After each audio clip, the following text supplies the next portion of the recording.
Hoje damos continuidade a essa série na carta aos Hebreus, Cristo é melhor.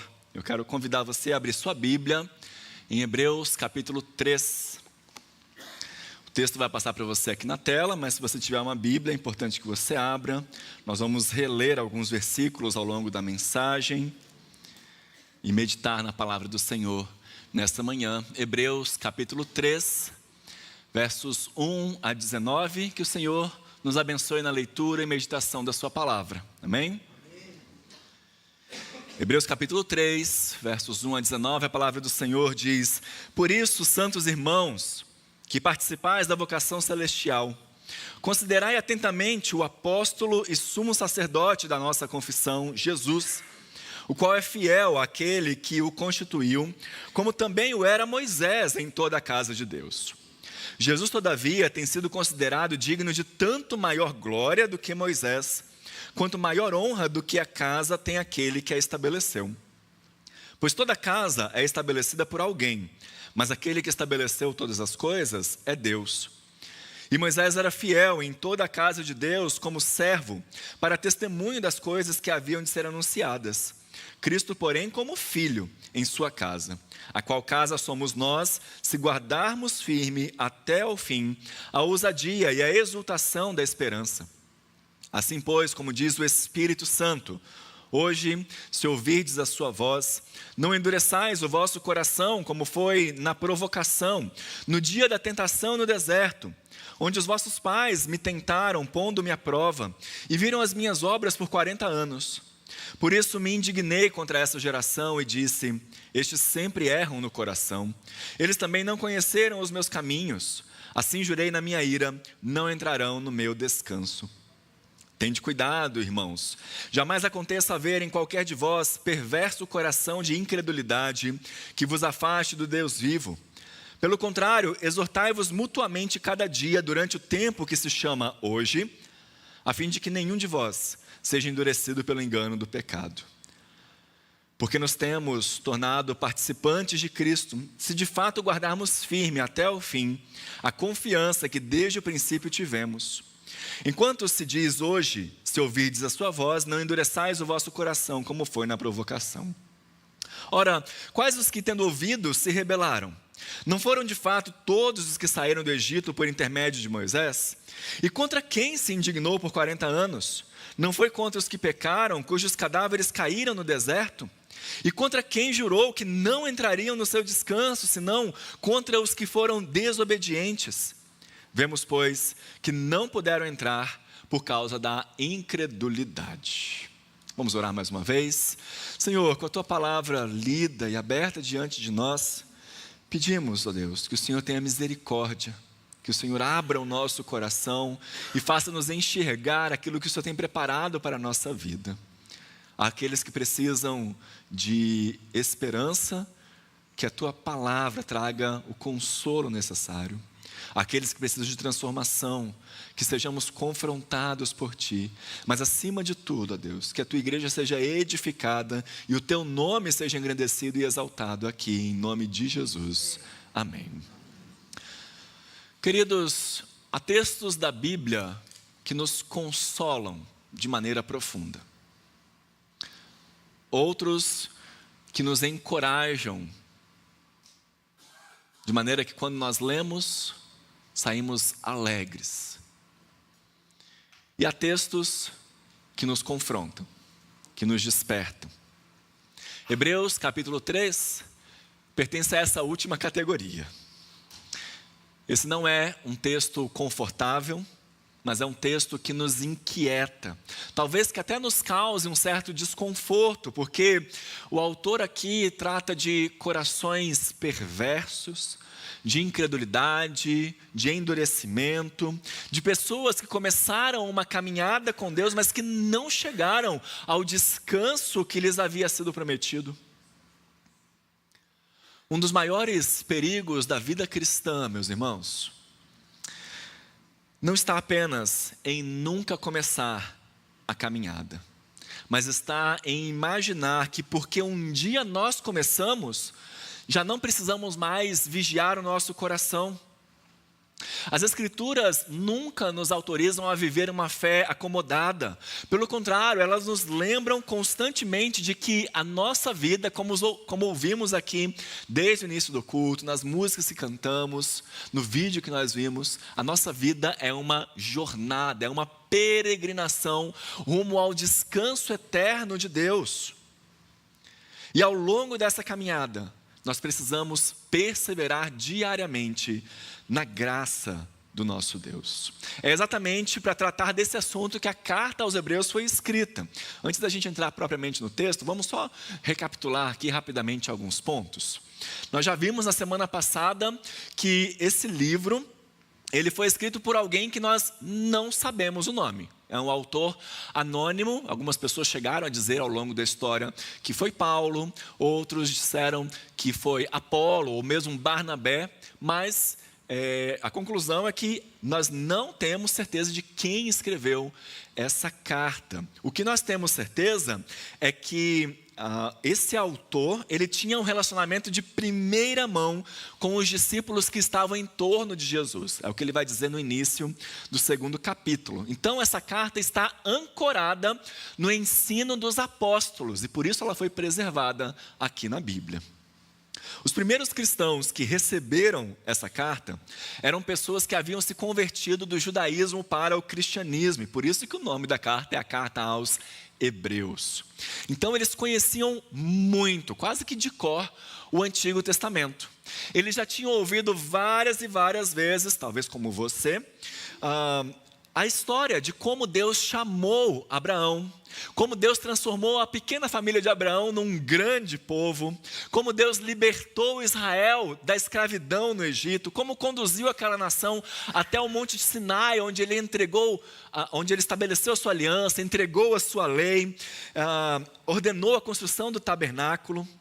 Aquele povo conhecia, essa igreja conhecia a longa caminhada no deserto, as rebeliões do povo, as quedas, os juízos e finalmente a grande expectativa que eles tinham de entrar na terra prometida.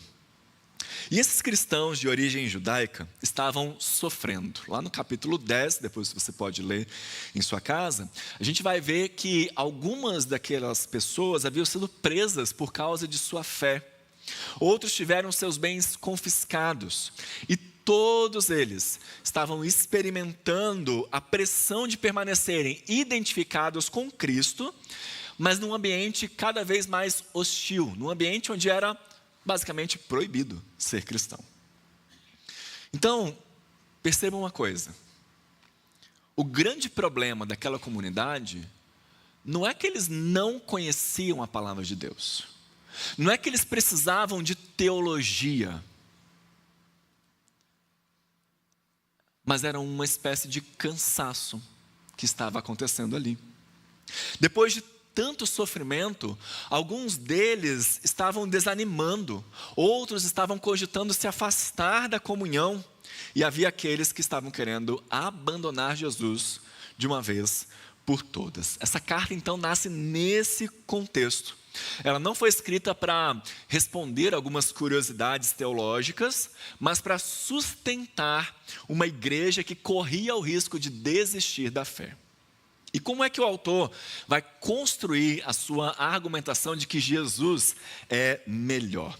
Depois de uma breve introdução que o pastor Marcelo fez na semana passada, o autor vai desenvolver 4 grandes comparações. Primeiro, ele apresenta Jesus como superior aos anjos. Em segundo lugar, como superior a Moisés. Em seguida, como superior ao sacerdócio levítico, lá do Antigo Testamento. E por fim, ele vai mostrar como o sacrifício de Cristo é superior a todos os sacrifícios da antiga aliança. E em todos esses 4 momentos, ele vai alternar, falando que Cristo é superior, mas chamando os seus leitores a considerarem, se Cristo é superior, então tomem cuidado, obedeçam ao que ele fala, sigam as suas palavras, fortaleça a sua fé, que o seu coração permaneça firme nesse Cristo. Então, no capítulo 3, que nós lemos, o autor começa a sua segunda grande comparação. Depois de mostrar que Jesus é superior aos anjos, ele agora passa a compará-lo com Moisés, que era o grande líder do judaísmo, o grande líder da história de Israel. Moisés conduziu o povo para fora da escravidão e serviu fielmente na casa de Deus, o texto nos diz. Cristo, porém, é maior do que Moisés. Ele é o filho sobre a casa de Deus e aquele que conduz o seu povo ao verdadeiro descanso, à nova Jerusalém, à verdadeira terra prometida. E é justamente dessa comparação que nasce também a segunda grande advertência da carta. Veja aí, a partir do verso 7, o que ele vai fazer. Ele vai citar diretamente o Salmo 95, o salmo que nós lemos aqui no início do culto. Esse salmo, escrito por Davi, recupera justamente o que aconteceu com aquela geração que saiu do Egito e que andou no deserto, e ali naquele deserto, a cada episódio, ia endurecendo cada vez mais o seu coração. Apesar de terem experimentado milagres extraordinários, aquelas pessoas não entraram na terra prometida por causa da sua incredulidade. Eles viram o mar se abrir, comeram do maná que caiu do céu, beberam a água que Deus fez brotar da rocha, caminharam diariamente debaixo da coluna de nuvem e de fogo, mas ainda assim não perseveraram. Então, o autor aos Hebreus diz: cuidado. Se eles, sob a liderança de Moisés, vendo os milagres, não perseveraram, cuidado para que vocês, sob a liderança de Jesus, também não perseverem. Essa advertência, meus irmãos, é profundamente necessária para nós. Talvez até especialmente para nós de tradição reformada, que gostamos muito de falar, de afirmar corretamente a doutrina da perseverança dos santos. Já ouviu? O que é essa doutrina? É a doutrina, a teologia que afirma que aqueles que foram verdadeiramente salvos por Cristo perseverarão até o fim, sendo guardados por Ele.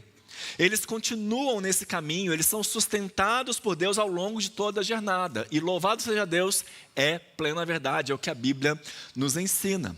Mas existe sempre um grande risco de nós usarmos essa doutrina como uma muleta para acomodarmos a nossa fé. Imaginando que isso que aconteceu aqui basta. Quer saber? Eu já professei a minha fé, isso é suficiente. Eu já fui batizado, isso é o suficiente.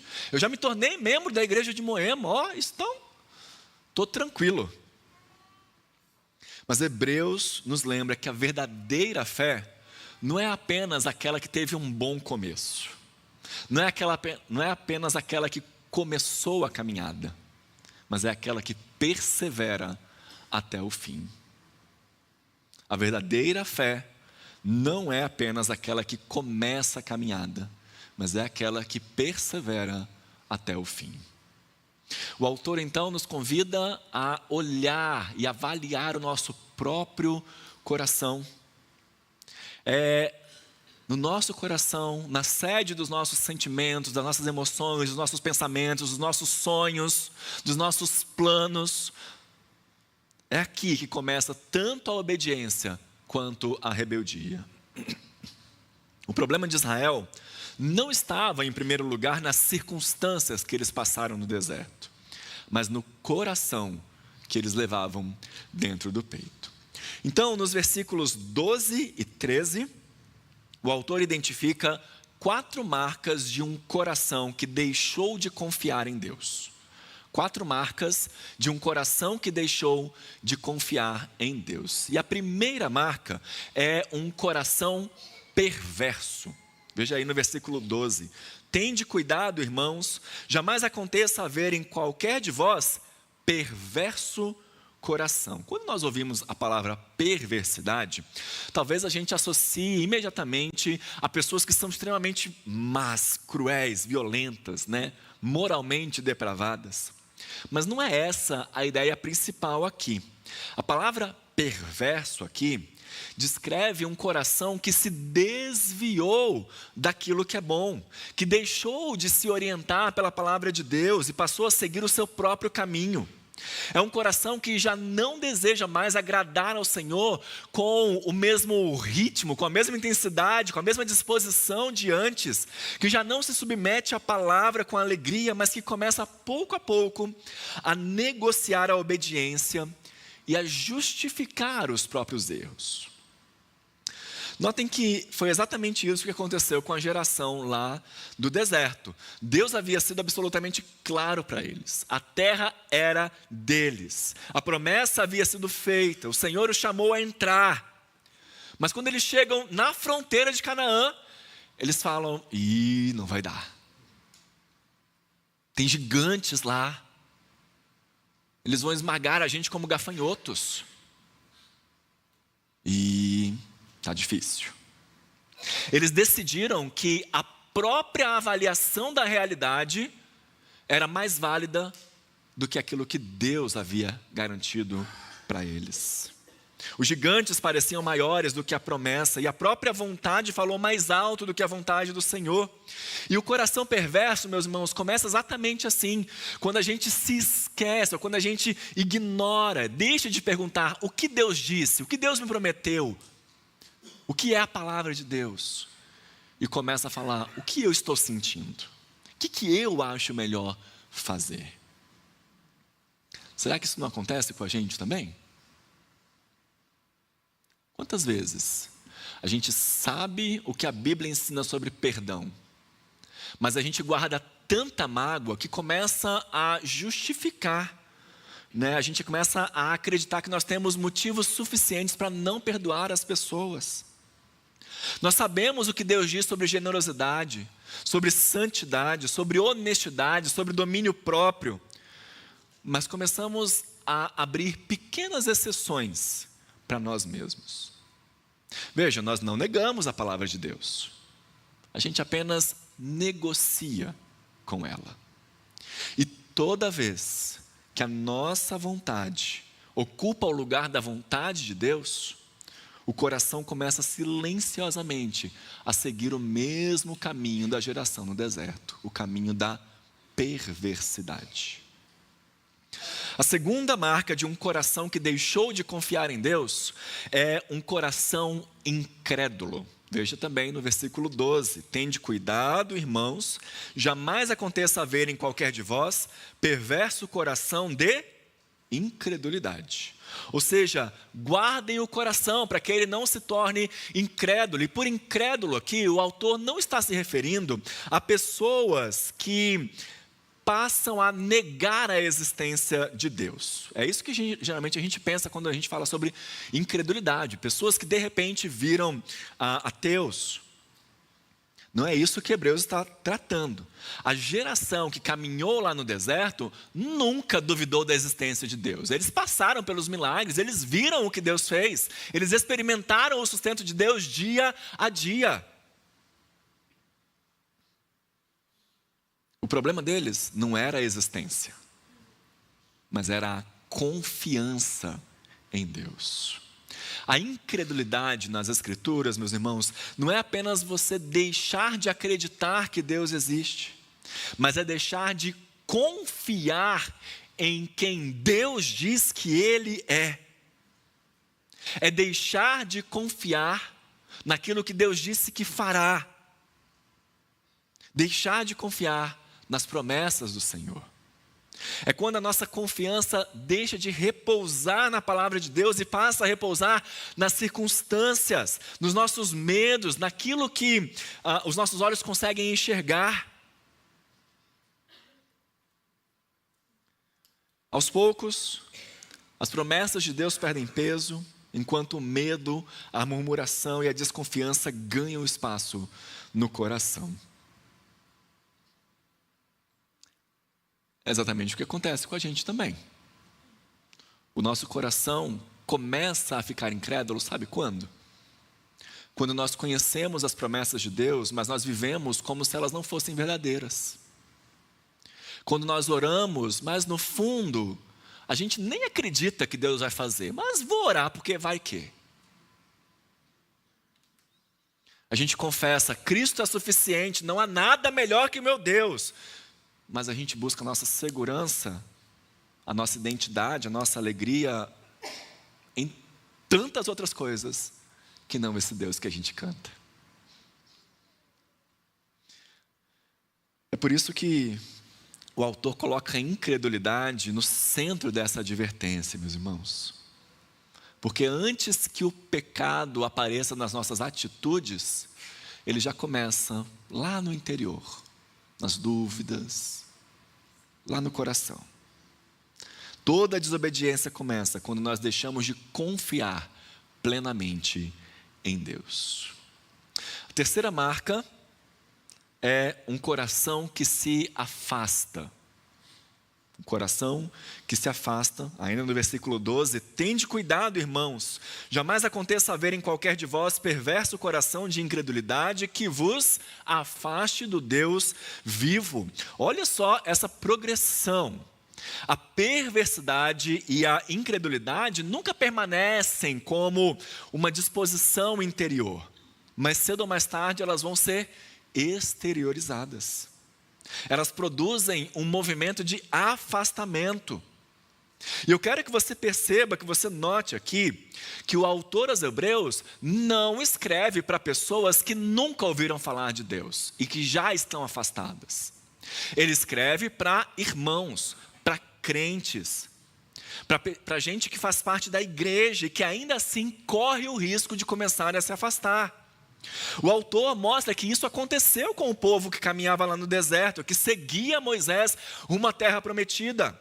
Vejam, eles continuaram caminhando com Moisés, eles estavam vendo a nuvem, estavam vendo o tabernáculo, viam Deus se manifestando no meio deles, experimentavam a presença de Deus. Exteriormente, eles continuavam a sua peregrinação, mas interiormente, eles estavam se afastando cada vez mais do Senhor. A cada episódio em que Deus os livrava, eles reclamavam. Deus os livrava, eles reclamavam. Deus os livrava, eles reclamavam. Chega um momento em que eles continuavam ali, continuavam sendo livrados por Deus, mas o seu coração estava afastado. E esse afastamento, meus irmãos, quase nunca acontece de uma vez só. Ninguém acorda numa segunda-feira decidido e fala: a partir de hoje estou completamente afastado de Deus, não creio mais. É um afastamento silencioso. Primeiro a oração vai perdendo espaço. A leitura da Bíblia deixa de ser uma necessidade, se transforma em uma obrigação. Aos poucos, a comunhão com a igreja deixa de ser uma prioridade. A sua consciência já não é mais tão sensível como era antes a alguns pecados. Sem perceber, então, a gente corre o risco de estar aqui, fisicamente, presencialmente, mas tendo o nosso coração caminhando em outra direção. E a quarta marca de um coração que deixou de confiar em Deus é um coração endurecido. Isso está no versículo 13. No final do versículo 13, onde o autor diz: a fim de que nenhum de vós seja endurecido pelo engano do pecado. Um coração endurecido é um coração que perdeu a sensibilidade espiritual. E o autor nos mostra que isso acontece pelo engano do pecado, quando a gente deixa o pecado ter lugar em nossa vida e não ficar atento a isso. O pecado sempre promete mais do que ele pode entregar. Promete liberdade, mas produz escravidão. Promete satisfação, mas conduz ao vazio. E enquanto nós vamos acreditando nessas mentiras, o coração vai perdendo a capacidade de perceber a gravidade do próprio pecado. Mais uma vez, isso aconteceu com a geração do deserto. Eles reclamaram uma vez, depois outra, depois outra. A murmuração se tornou um hábito. A desconfiança passou a ser normal. E aquilo que deveria produzir temor, já não causava qualquer incômodo. O que aconteceu com o coração deles? O coração deles estava endurecido, tanto quanto o coração do faraó que eles haviam criticado. Será que isso pode acontecer conosco? Infelizmente sim, meus irmãos.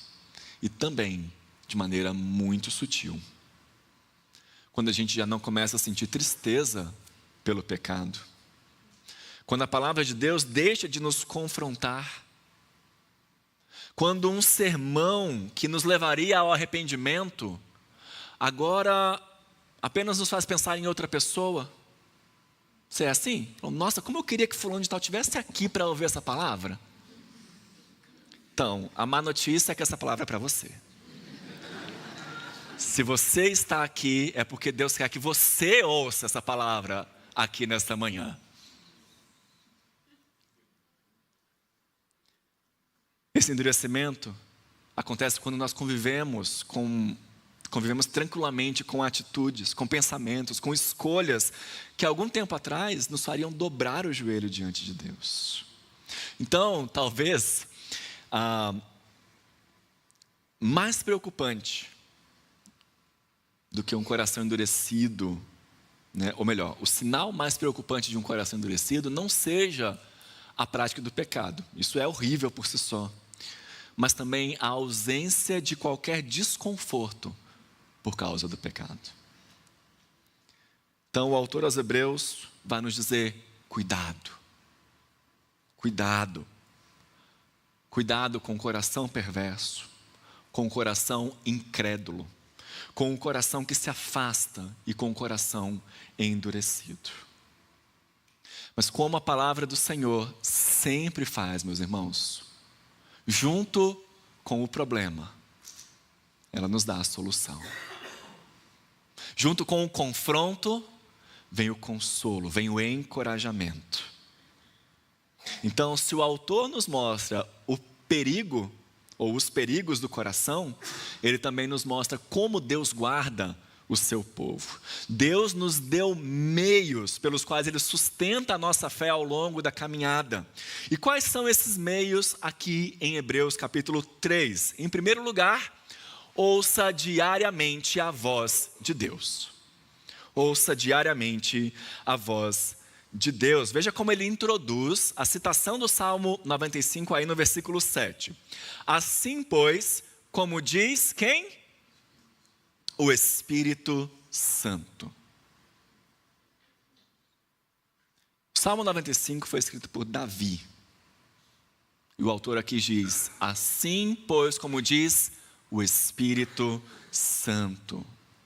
Então, para o autor, aquilo que Davi escreveu séculos antes, continuava a ser voz viva de Deus no meio da sua igreja. Vejam, queridos, é muito importante a gente observar a importância que o autor aos Hebreus dá para as Escrituras. Antigo e Novo Testamento, aqui principalmente é o Antigo, inclusive. Embora ele mostre que Cristo é superior a Moisés e a antiga aliança, ele nunca despreza as Escrituras. Ele nunca diz: olha, joga fora tudo isso daí, que o Antigo Testamento não serve para nada. Cristo cancelou tudo. Não.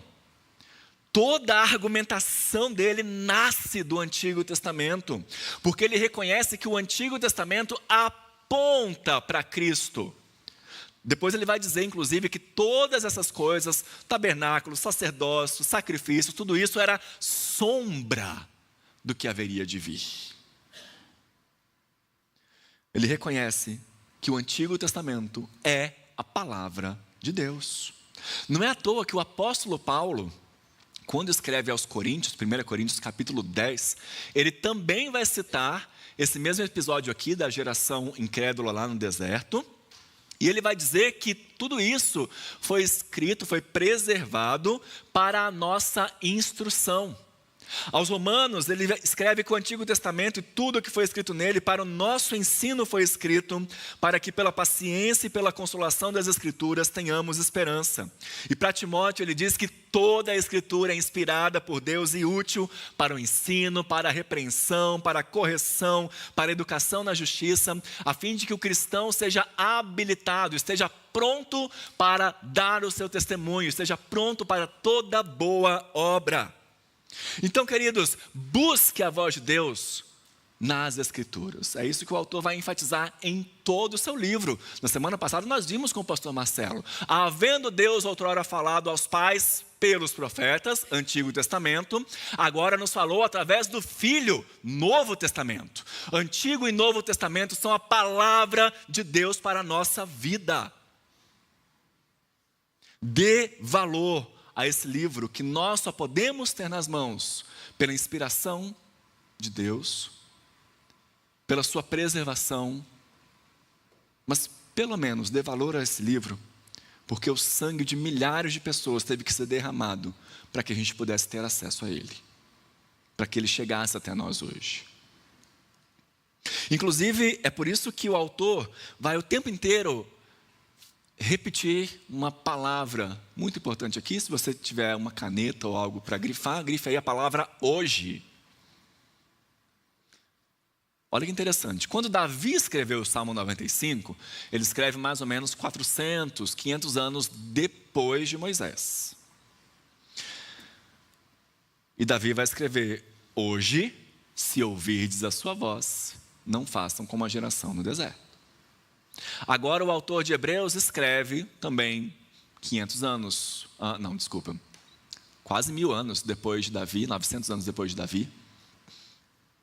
E ele diz: hoje, se ouvirdes a sua voz, não façam como a geração no deserto. E 2000 anos depois, Deus continua falando conosco por meio dessa palavra. Por isso, nós não abrimos a Bíblia apenas para descobrir o que Deus disse um dia. Nós abrimos para descobrir o que Deus diz hoje para nós. A pergunta não é se nós entendemos o texto, mas o que nós vamos fazer com essa palavra que nós ouvimos, com a voz de Deus que continua falando conosco. Então, ouça diariamente a voz de Deus através das Escrituras.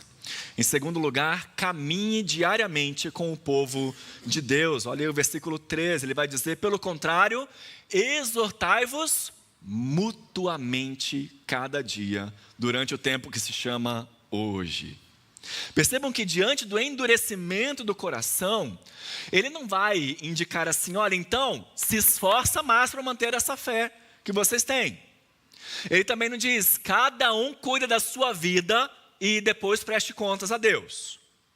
Em vez disso, ele vai apontar para a vida em comunidade.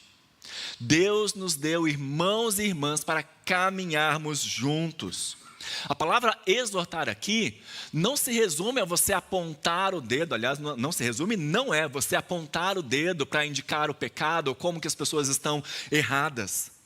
Mas significa encorajar alguém, significa fortalecer, advertir quando necessário, sim, mas principalmente ajudar o outro a caminhar, a olhar para Cristo. Foi esse compromisso que nós fizemos aqui, meus irmãos. A igreja de Moema se comprometeu com todos esses que passaram pelo batismo, pela profissão de fé e pela membresia, a caminhar com eles, a fortalecê-los quando eles estiverem fracos, a chamá-los para perseverarem. E isso deve acontecer cada dia. Porque o endurecimento do coração, meus irmãos, também é um processo diário. Então, se o endurecimento do coração é um processo diário, a gente precisa estar em comunidade diariamente. Dar valor à família da fé que Deus colocou em nossa vida. O nosso coração tende a pensar que a nossa vida espiritual é um assunto exclusivamente particular. Talvez muitos de nós Imaginemos que a nossa fé possa crescer isoladamente, bastando a nossa disciplina, a nossa leitura pessoal da Bíblia, nosso momentinho de oração ali em casa. E claro, tudo isso é indispensável. Mas Hebreus nos lembra que Deus não fortalece a nossa fé apenas no quarto de oração. Ele também fortalece na comunhão da igreja. Quando irmãos nos encorajam, nos corrigem, oram por nós, nos ajudam a continuar olhando para Cristo. O pecado, meus irmãos, gosta muito do isolamento. O pecado gosta do isolamento, mas a graça de Deus floresce na comunhão. A igreja é essa comunidade onde os peregrinos se ajudam mutuamente a chegar ao seu destino. Isso exige de nós relacionamentos em que exista liberdade para encorajarmos, mas também para confrontarmos em amor. Esse cuidado mútuo pensado por Deus não pode ser um detalhe da vida cristã, não pode ser um negócio simplesmente opcional, mas é um dos meios que Deus estabeleceu para guardar o nosso coração do endurecimento. E por fim, o terceiro meio que Deus nos dá para perseverarmos é permanecer firmemente agarrados a Cristo. O autor afirma isso no versículo 14. Porque nos temos tornado participantes de Cristo, se de fato guardarmos firme até o fim a confiança que desde o princípio tivemos. Veja aí que o foco não está no esforço humano. O autor não diz que a gente deve preservar uma tradição, defender uma instituição ou manter uma aparência religiosa. Ele nos chama a permanecermos em Cristo, na confiança que desde o início nós tivemos. É em Jesus que nós encontramos vida, esperança, perdão, descanso. E toda a carta aos Hebreus vai apontar para essa mesma verdade. Jesus Cristo é suficiente e é digno da nossa confiança. Nós ainda não chegamos ao descanso definitivo, meus irmãos. Haverá dias em que o cansaço vai bater na nossa porta. Dias de dúvidas. Dias em que a caminhada parecerá longa demais. Mas é exatamente em meio a esses dias que o autor aos Hebreus nos chama para levantarmos os nossos olhos e os fixarmos no autor e consumador da nossa fé, Jesus Cristo. O segredo da perseverança nunca esteve na força das nossas mãos, mas está na grandeza daquele a quem nos agarramos. Quanto maior Cristo se torna diante dos nossos olhos, menor será a tentação para nós o abandonarmos. E quanto mais permanecermos nele, mais experimentamos da graça que nos sustenta até o fim da caminhada. Há poucos instantes, nós testemunhamos um momento emocionante, muito importante para a nossa igreja. Vimos irmãos e irmãs professarem sua fé em Cristo, serem recebidos aqui nessa comunhão.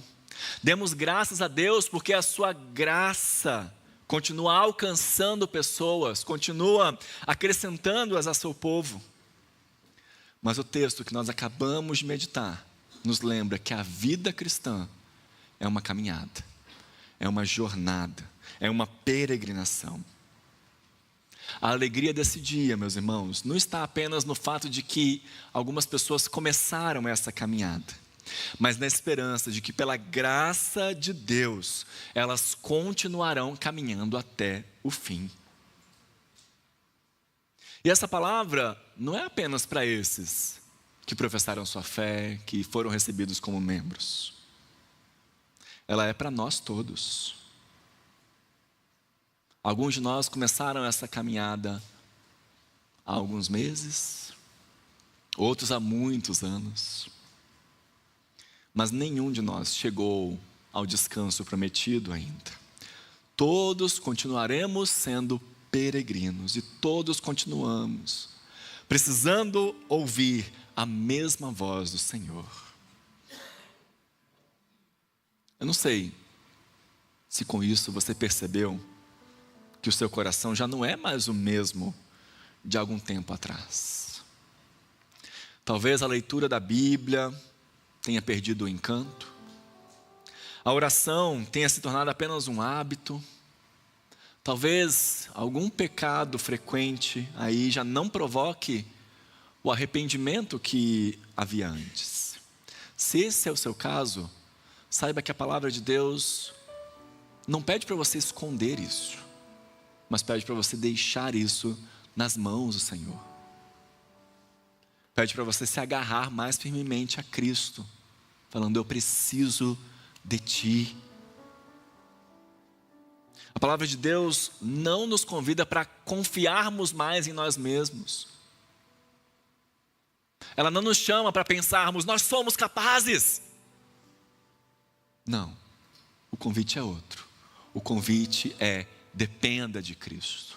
Ouça a voz de Deus através das Escrituras. Caminhe com o povo de Deus e agarre firmemente, permaneça firmemente agarrado a Cristo. Hoje, Deus falou conosco por meio da sua palavra. Hoje a sua voz foi ouvida entre nós. E o convite que permanece diante de nós é o mesmo da geração no deserto, Números capítulo 12. É o mesmo do Salmo 95. É o mesmo dos Hebreus. É aquele que chega até nós. Hoje, se ouvirdes a sua voz, não endureçais o vosso coração. Por isso, meus irmãos, que Deus nos dê um coração sensível à sua voz, um coração perseverante na caminhada e completamente firmado em Cristo.